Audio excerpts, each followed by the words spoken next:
YouTube was popping. It's your boy 41 Pop. We back with another video. Why Kendrick Lamar was chosen for the Super Bowl instead of your boy Lil Wayne. Alright, yo. It's your boy 41 Pop. Make sure you like and subscribe to the video. Hey, yo. Grab your popcorn. It's going to be a good one. Lamar was once the biggest fan of Lil Wayne.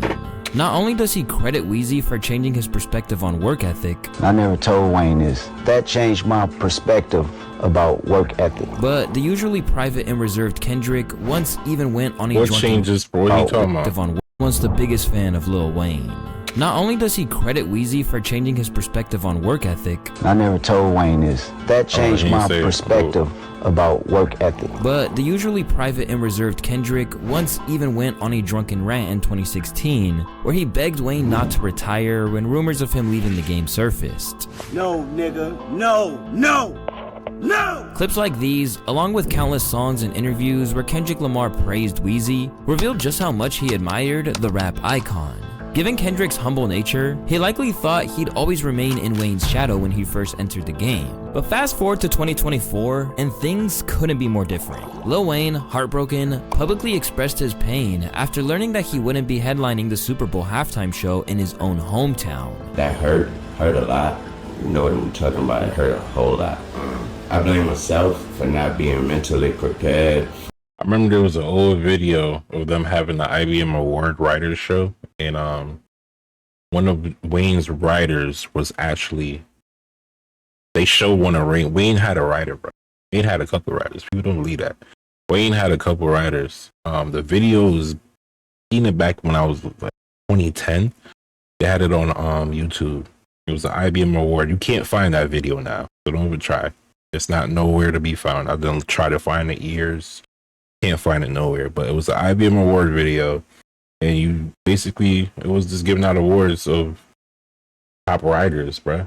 It was wild as fuck. And Wayne and one of his writers won a reward for, I think, a milli. I think we already know that he didn't write a milli too. I think it was a million and another song. It was like 2 songs. For a letdown. Instead, Wayne had to face the reality that while a rapper would be taking center stage on the NFL's biggest night in New Orleans, it wouldn't be him.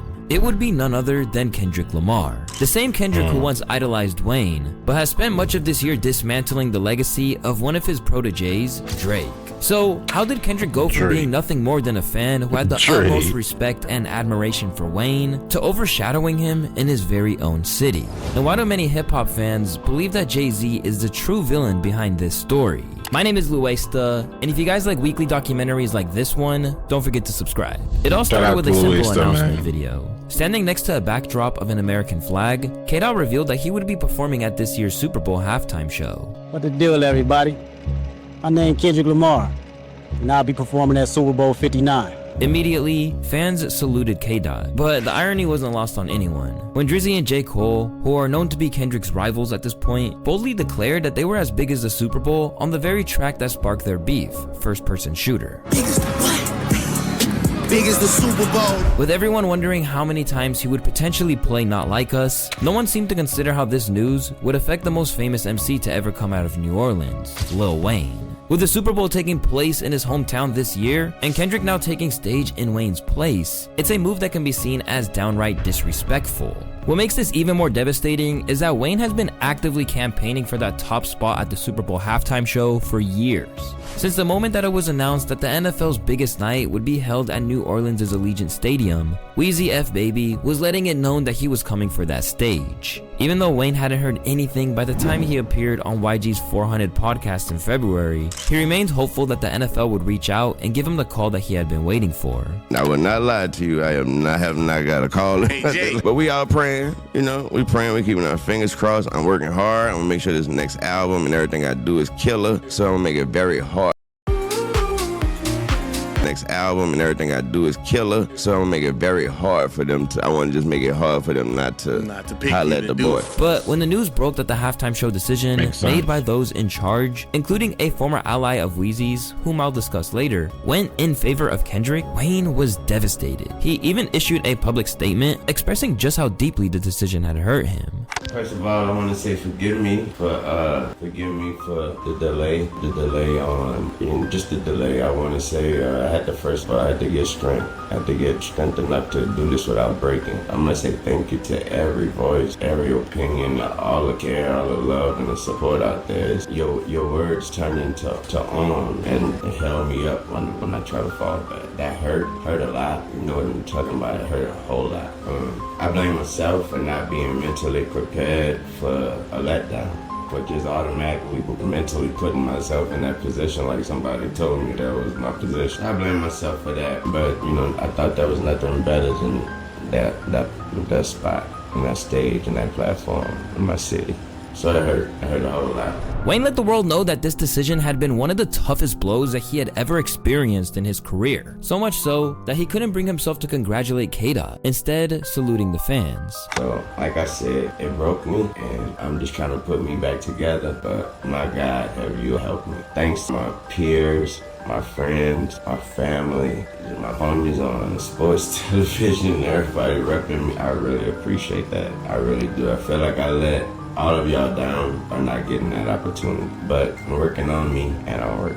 So thank you. Despite the event taking place in Wayne's backyard, K-Dot was drafted in, and this immediacy divided opinion. Some people felt like it was an injustice, and after seeing Dr. Dre and Snoop Dogg get that hometown California love during their halftime show just a few years back, they felt Tunchi deserved the same opportunity. I think not acknowledging Wayne's legacy and what he's done for music after seeing 2022, this was a perfect. That's crazy. That's crazy. Wayne deserved that game. Wayne definitely deserved that. Wow. Spot for Wayne. Others went on the other route entirely, unfairly discrediting Weezy's contributions to the game outright. While it's unlikely that Weezy will take the stage at Allegiant Stadium, one thing's for sure. The man who's always been vocal about being a disciple of his music since a young age will still carry that influence with him. I go all the way back to the Hot Boy days, you know, and being 13, listening to this dude, just remembering the staple that he put on the game back then, all the way to now, you know, to have that longevity years beyond it. So for him, you know, to actually acknowledge, you know, what I'm doing right now, you know, and see it as a path the same way, you know, the longevity that he created is a great feeling to actually. Not the same, man. You don't got that Weezy pull that Weezy was Weezy. He was dropping a mixtape almost every other week. But not the same. Don't even compare yourself. Share that same stage. You good though. Same moment. Wayne ain't no new Jack. You know, he influenced a lot of styles and a lot of sounds. And I can say I was influenced by a certain sound and a. Well, Wayne was an influence. One of the first of many. That is not an influencer to me. I don't know why people keep like looking at him as an activist. He's really not. He gives that role, but he's not an activist. What does he preach for? For real? What does he stand up for? I have never seen him protest anything. So, what? Flow and the cadence, you know. It's not politically driven in anything. Young boy in the game and listening to him, I need to learn this and that. Kendrick's love for Wayne is real. The only problem is that outside I think we put activists with Compton. That's what we is. He's just a Compton kid. You know what I'm saying? It's a Compton dude. I think we put that with activists for some reason. I don't know why. Not an activist, bro. Broke them apart, leaving K-Dot unable to lift his idol up beside him. And now, it looks like at this point in history, the student is overtaking the master. What's been missing from this conversation around Dot's Super Bowl performance is how much Kendrick has always saluted Wayne. Back in the early days of his career, Kendrick's third mixtape, C4, was primarily built around his own versions of Lil Wayne's old tracks. In some ways, this echoed what Weezy used to do back in the day with other people's work during his prolific mixtape days. Just 2 years later, Kendrick and TDE were on the rise, and Kendrick's label mate J-Rock secured a Weezy feature for his debut album. Yo, J-Rock, win. Everything else, win. Hey, that boy can rap, boy. Follow Me Home. Schoolboy Q too. Schoolboy Q. brought Kendrick along for the experience, which became a full circle moment. Blessings. He later reflected on that studio Good session music. for their hit song All My Life as a major turning point in his career. A moment in the studio with Wayne, me and J-Rock in the studio with Wayne. I never told Wayne this. That changed my perspective about work ethic. Knocked out about 12 verses, and this is feature Wayne at the moment. And these not no motherfucking fly-by-night verses. This is set right there and thought out right in front of your face and smashing them. And he's excited about it, and he's loving music, and he loves what he's doing. That gave me a whole nother appreciation. And we took that same intensity and that work ethic, and we applied it moving forward from having that feature for all my life. Throughout his journey through Overly Dedicated and Section 80 towards his real breakout Good Kid, Mad City, Tunechi kept getting the praise he deserved from K-Dot. For example, in an interview with BET from 2016, Kendrick didn't hesitate to let it be known just how much he admired Wayne, saying, "Still to this day, huge fan of Lil Wayne. Lil Wayne is the greatest, not only because of his music, but also because of the culture he put behind it. It was a big part of what he was talking about, so we always hold Lil Wayne in high regards, Juvenile as well. And yeah, it's the impact of them, man. To be part of it the same way that he was part of it years later is just a great feeling. This influence was so apparent that some fans even felt that Dot was practically stealing from him by the end. And I mean, if you listen to some of those tracks, they may have a point. These niggas coming on me base with a poker face. Got the banger in my hand and I'm out to poke your face. 38, special grab it, let him have it. Weather safe, we hungry, house in authority. After all that Weezy had given him, there was no surprise that Dot felt like he had to be there for him at his lowest moments. So when Wayne was at the height of his contract drama with Birdman and claimed that he was going to retire, a saga which deserves a video in itself, Kendrick got lit and went on IG Live to inform him that the game still needed him. Nigga talking about retiring and shit, nigga. Fuck that, nigga. Retire, quit and rap, whatever you want to call it, nigga. Fuck that, nigga. I'm in the motherfucking studio, nigga, doing motherfucking features, nigga. Nigga, I seen you, nigga, 2007, nigga, 2008. Nigga, I seen you knock out motherfucking 10 motherfucking features in a row, nigga, back to back, nigga. No, no, no! After he decided to double back on his decision, Weezy saluted Kendrick for his support, even if he acknowledged that he didn't know him too well. But they would get more acquainted when they decided to collaborate on a track from the Carter 5, even if K-Dot worried at first that his contribution might not have made the cut. Are you on the Carter 5? Can I say that? Am I on the Carter 5? I wouldn't know. You know what I mean? If you had to be the, I gotta see. You're on the Carter 5. Now I want to say. Something might have been cut for the Carter 5. You know what I'm saying? There it is. Because sometimes you do ideas and sometimes, you know, it don't. The end result was Mona Lisa, an absolute banger track which came about when one of his producers, Infamous, suggested that Dot would be the perfect feature. The track was a major success in the eyes of fans, who praised both K-Dot and Wayne's verses respectively. And these days, fans who are still fantasizing about seeing Wayne rock the Super Bowl stage believe this is where he would come out to a deafening roar from the New Orleans fans. But while the fans love that song, Weezy has had a slightly different relationship with it, which may actually play into one of the reasons that he was maybe overlooked by the biggest night in sports. During a recent tour stop, Weezy explained that he doesn't perform the song with Kendrick Lamar, but not on account of the feud with him and Drake. In fact, it's because he just couldn't remember those iconic bars that he delivered on the storytelling style track. Listen, this is the second time I've seen this, and within my last few shows, somebody had a sign that said Mona Lisa. So if you're real Lil Wayne fans, then you know I don't know the lyrics to my shit. You know how hard that fucking song is, girl. It's working. You know what I mean? I don't like to rap the words, so but I'm gonna learn that shit. I'm gonna learn it.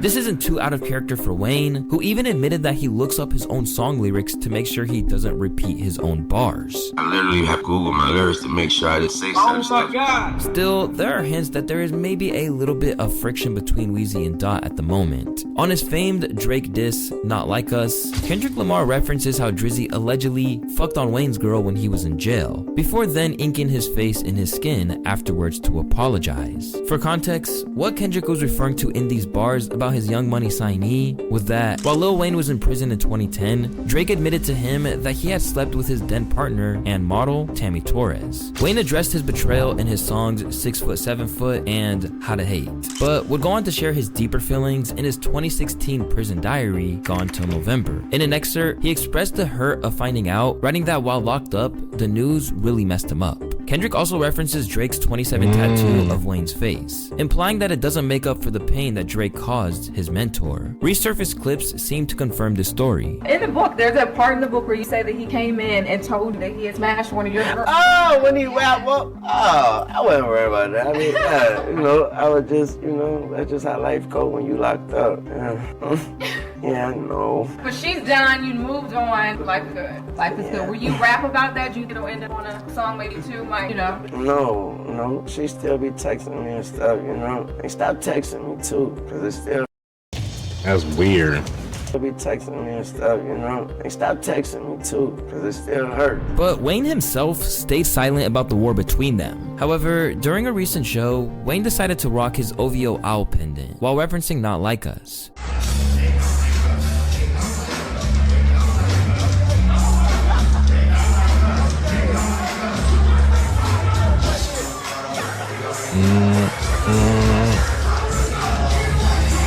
Every day. This shit was a banger, bro. I ain't gonna lie. This shit was a hit.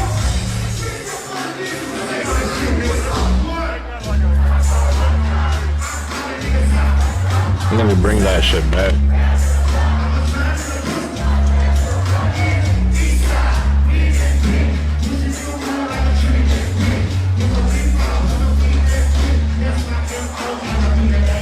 Whether out of respect for Wayne or because he didn't think it was worth addressing, K-Dot hasn't responded to the jab or the complaints about being left off of the halftime show. And honestly, he has no reason to, because for the most part, it's not Lamar that's coming under fire for Weezy sitting on the sidelines, but another rapper who has deep and influential ties to the NFL, a man you probably know by the name of Jay-Z. As the news broke that Wayne wouldn't be headlining the Super Bowl, his loyal friends and Young Money soldiers like Nicki Minaj started taking shots at an unnamed individual on X, writing, "Denying a young black man what he rightfully put into this game for no other reason but your ego. Your hatred for Birdman, Drake, and Nicki Minaj got you punishing Lil Wayne? Lil Wayne? The GOAT? Nola, what's good?" It didn't take long to realize why it was Jay-Z's role in this decision that really came under scrutiny. Amid all of the Colin Kaepernick situation, Hov made the controversial decision to team up with the NFL to, in their words, enhance the NFL's live game experiences and to amplify the league's social justice efforts. Since 2019, Hov has been advising on the booking of the halftime show, and because of his influence, Nicki feels the responsibility falls squarely on him.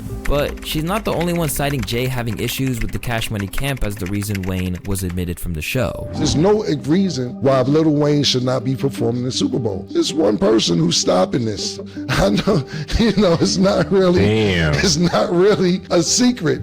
Lil Wayne had a problem with Didn't notice. somebody before who's kind of part of the organization running it. This is payback. If anybody deserved it, Kendrick deserved it. But there's some backstory shit going on. Yeah. While Lil Wayne is not performing the Super Bowl. Really sad. Like, come on, my nigga. For real, bro. You're that insecure, man. But is there any truth to this? Is Jay-Z really sour towards Wayne? Or was this just a business decision? Well, if you take a brief look into the history of their relationship, you'll see that these unks may have had a point. In case you didn't know, Hov tried to sign Wayne. Calling Cameron a Mace Unk is crazy. You'll see that these unks may have had a point. In case you didn't know, Hov tried to sign Wayne once upon a time, alone, but man. Hov lowballed him and then some. It's since turned into an inside joke between them. No, we're not. Lowballed him. In case you didn't know, Hov tried to sign Wayne once upon a time, but Hov lowballed him and then some. It's since turned into an inside joke between them. No, we're not there to talk to him. Talk about being a Rockefeller, right? Mind you, this was years ago. First of all, it was at the 40-40. He was at the 40-40 in the daytime. And when I got up there, he was talking. It was Denzel. It was Derek Cheetah. I was like, it's click. And they up there just laughing at jokes I just don't get. Man, I be laughing loud. He literally set me down next to him. Like, this is where all that's going on at. Right. He set me right here. Like, so you ain't a part of this. Yeah. They would talk to me after on the side, like after every joke. You're like, and that man offered me $175. I couldn't believe that. I was looking like 2 teeth in my mouth. Come on in here, man.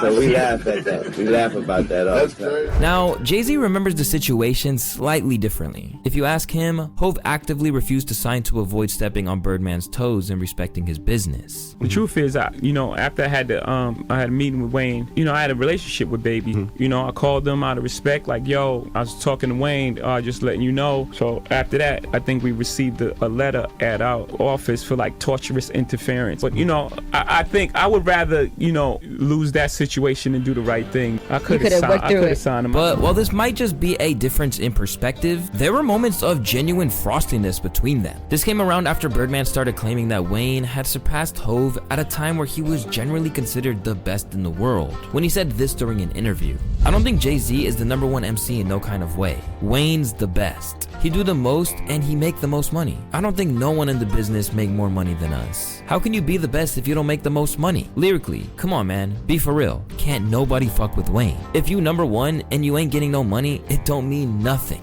In this world, there are two things Hov prides himself on: being an elite lyricist and making serious bank as a former dope boy turned billionaire. Back then, Hov didn't quite have the net worth that he has now, but he was still all about the bag. So he couldn't let a comment like this lie, and on Watch the Throne's bonus track Ham, he took aim at the Cash Money boss and Wayne himself, saying, like really $500 million, nigga, really, you got baby money, keep it real with niggas ain't got my lady money. This got a response from Wayne on It's Good off the Carter 4, which was released in 2011. Except this time, Weezy made it a little more personal, taking aim at Hov's wife, Beyonce.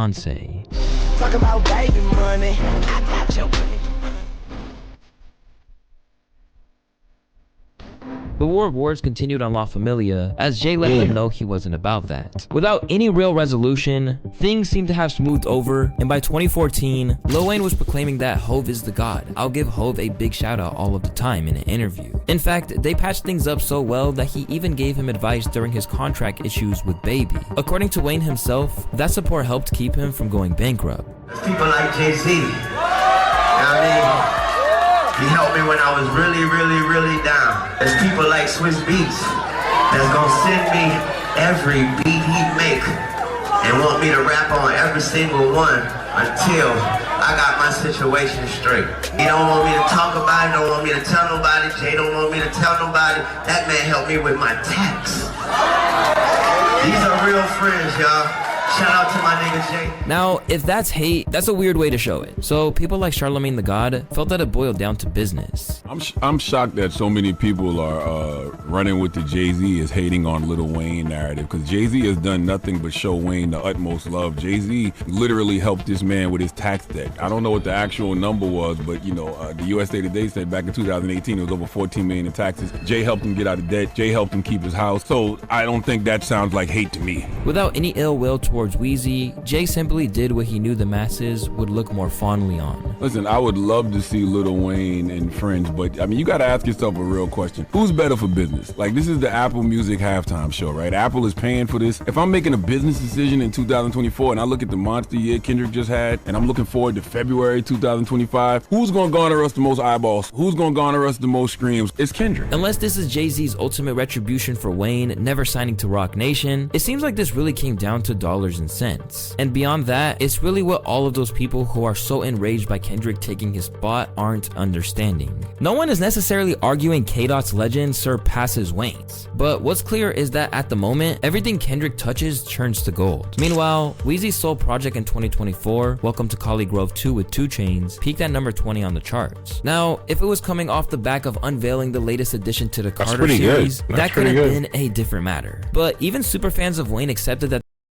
Pick up for Edwards? Sorry, your online order isn't ready yet. Could have been a different matter. But even superfans of Wayne accepted that the timing just wasn't right. Because I saw all these TikToks and all these videos that people were making talking about how much better Wayne is and how many better songs he's got. And while I agree, if I had to pick between who I would rather listen to, whose music I could go without throughout my life, if we talking about between Wayne and Kendrick, I'm obviously gonna pick. I'm gonna pick Wayne. I don't even need Wayne. I don't even need somebody to justify the decision for me based off the fact that Wayne isn't as good of a performer live. live. I don't even need that to be the justification. Why anybody thinks that the NFL or the Super Bowl isn't business first and they're not gonna go with the option that is going to easily attract the most eyes is insane to me. Why people think that because this is done in someone's hometown that automatically qualifies them for the position of doing the halftime show is crazy to me. I read over the last 30 years, they've rarely ever picked anybody from the hometown that they were in. Why niggas think that Wayne has to be the exception is insane to me. Another thing is Kendrick is a much better performer than Lil Wayne. That's facts. It's just the facts. I love Wayne. I put a mural of Wayne in front of my house. There's no competition with the live shows and with the live performances. With Wayne having a vast difference in schedule even compared to last year's performer Usher, it's clear that while K-Dot is reaching the peak of his cultural relevance post-beef,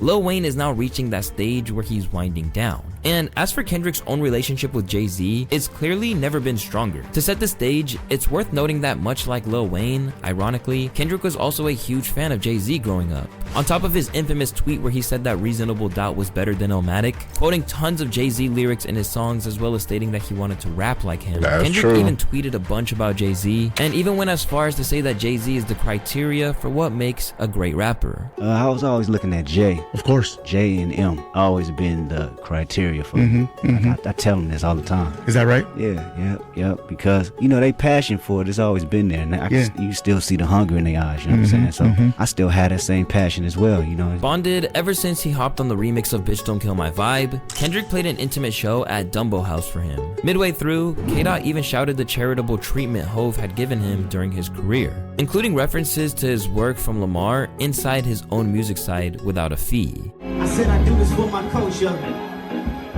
Oh, good looking out for clearing that motherfucking line. You ain't never charged me for no motherfucking line, dog. On the track Hood Politics, Kendrick mentioned Jay-Z and the words of encouragement he was given amidst the drama that came from his infamous verse on Big Sean's Control that took the game by storm. So while there's not much known about these two legends' relationship or their day-to-day lives in general, we do know that this relationship strengthened over the years. Kendrick Lamar is truly a once-in-a-generation artist and performer. Jay-Z said in a statement about the Super Bowl, his deep love for hip-hop and culture informs his artistic vision. He has an unparalleled ability to define and influence culture globally. Kendrick's work transcends music, and his impact will be felt for years to come. So while there could be some people... I agree, Mike. I agree, Mr. Mike. Yo, on the end of the day, he got one good hit. All the other songs are a couple years, like, more than a couple years old. We're going back to good Sid Maz. Nah, like, I feel like Wayne got way better songs that's memorable. He got mad songs with mad people. Kendrick is on the other side. You know what I'm saying? Like, no, man. I don't think it's going to be that good. People who... Besides, if he played that same, he probably going to do what he did the other night. He had to play that same song 6-7 times. Nobody want to hear nothing else. I'll be real. Nobody want to hear nothing else from Kendrick. I'm not gonna lie to y'all. Sucks. Kendrick fans, I'm sorry. It's been a minute since he dropped some hits besides that. So we're gonna hear all the beef songs that he dropped, and that's really it. And that's annoying. Argue that favoritism is what led Kendrick to take the spot, you would need to pretty much ignore the fact that he was the most talked about artist of the year. Meanwhile, for Wayne, it seemed like the cause of... most talked about because of Drake. You gotta understand that. He's not talked about because he did some shit. He's talked about because of Drake. He's beefing with the actual most talked about artist. So it's like, realistically, come on now. Like, the song is good. Not Like Us is a fire song, bruh. In so many different ways it could go. Like, for real, like LeBron could listen to it and just think about the NBA. You don't got to think about the Drake beef. There's so many different ways that song is good. But at the end of the day, dude's irrelevant without Drake. Not going on. Unless he dropping bangers. I haven't heard anything. His misery was unrealistic expectations. As well and as the way it takes him so long to drop a good song, bro. Yo, No Ceilings was a classic, bro. Refusal to acknowledge what he's done that has allowed Kendrick... He can't perform those, though. Those are all copyrighted music. Today, that would be a no-no. But back then, oh my God, that shit was... He killed that. And he was just doing that for fun. over him. For starters, there's his infamous unreliability. Across the past 2 years, Lil Wayne has canceled numerous shows on a whim. Not to mention the reports of some of those who have worked with him on major stages, such as the Grammys art director, who suggested that he doesn't have the flexibility and willingness to play ball that's required when dealing with these major platforms. I've worked with Lil Wayne before the Grammy performance, and personally feel that would be the biggest mistake ever, putting him as the headliner for the biggest performance of the year, the Super Bowl. He showed up to 0 rehearsals. We didn't even think he would make the performance. Then last minute he was in the building and ran on stage for the performance and ran back off into oblivion, LOL. Never even got to meet him after a week of rehearsals for a show. And Joe Budden. Nah, I did hear some shit like that with DDG and Huh? Yeah. I think it was with DDG. Dude didn't even get to meet him. Budden's eyes, this lack of professionalism is a major contributing factor to his omission from the show. Yeah, so you gotta people get that together. are betting months, maybe years in advance for this. You think that people that run these things have not seen Lil Wayne perform and forget the words to his songs recently? Y'all think nobody has seen that? Y'all think nobody in charge has looked at things that have nothing to do with music and made a business decision as it pertains to Wayne not performing? Y'all know how big politics is in this shit, man. It's a lot of politics. We're not talking about music. Of course, Wayne has the catalog and the fanfare to perform in New Orleans. But the Super Bowl, they never gave a fuck about somebody being from their hometown. That Dr. Dre LA shit was a once in a blue. And that's long before you even dove into Wayne's well-publicized drug issues. But above all else, the simple fact is that while we all revere Wayne as a legend, he just isn't what he once was. Back in 2006, he would have been a perfect fit. So many great recommendations. Once was. Back in 2006, he would have been a perfect fit for an event of this caliber. But back in 2006, a black man performing at the Super Bowl was pretty much like a virtue, nigga. Like, what? What? Bruh, the league was full of black players. They ain't give them the right to be on screen and talk.